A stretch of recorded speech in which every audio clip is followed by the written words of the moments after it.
Have you ever heard of a man who conquered most of the known world before he turned 30?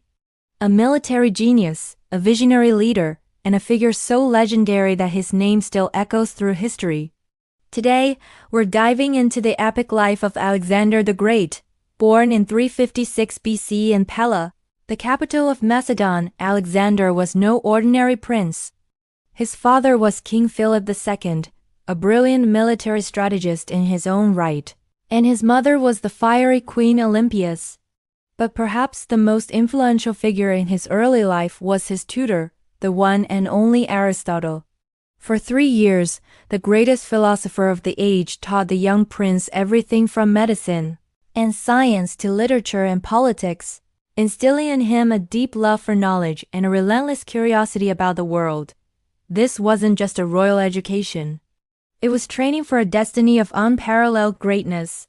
In 336 BC, tragedy struck. King Philip was assassinated, and at just 20 years old, Alexander ascended to the throne. His kingdom was immediately threatened by rebellions. Did he waver? Not for a second. With lightning speed and ruthless efficiency, he crushed the uprisings, securing his rule and proving to the world that he was a force to be reckoned with. With Greece now united under his command, he turned his eyes to the east, to the colossal Persian Empire, his father's sworn enemy and the grand prize he had dreamed of since childhood.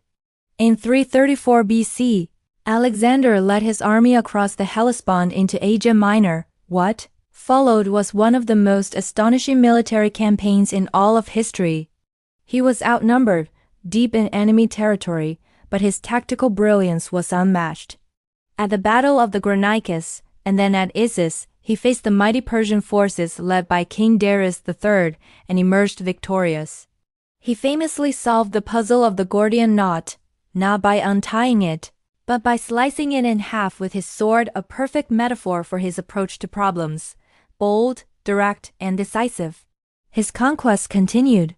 He marched down the Mediterranean coast, taking city after city. In Egypt, he was welcomed not as a conqueror, but as a liberator. The Egyptians crowned him pharaoh and declared him a son of the god Amun. It was here that he founded the first and most famous of many cities that would bear his name, Alexandria, a beacon of culture and learning that would shine for centuries. The final showdown with the Darius came at the Battle of Gaugamela. Despite being vastly outnumbered, Alexander's innovative tactics, including his signature cavalry charge, shattered the Persian lines.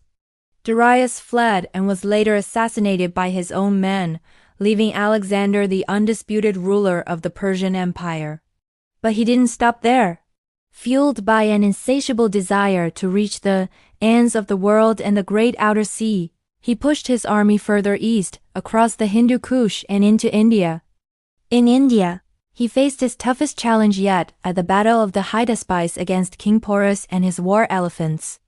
Alexander won again, but the battle was so costly and his men were so exhausted after years of relentless campaigning that they finally mutinied. They had reached their limit. Reluctantly, Alexander agreed to turn back. His journey home was fraught with peril. Marching through the brutal Gedrosian desert, thousands of his soldiers perished.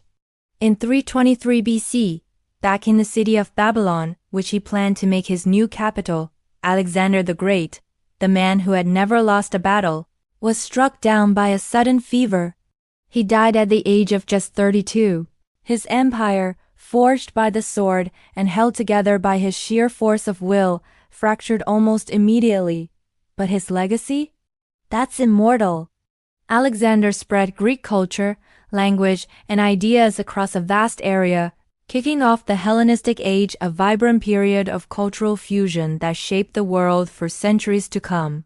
He was more than a conqueror. He was a dreamer, an explorer, and a unifier. His life is a timeless testament to human ambition and the power of a singular vision. Thanks for joining us on this journey back in time. If you enjoyed this story, don't forget to hit that like button, subscribe to the channel, and ring the bell so you don't miss our next historical deep dive. See you in the next video.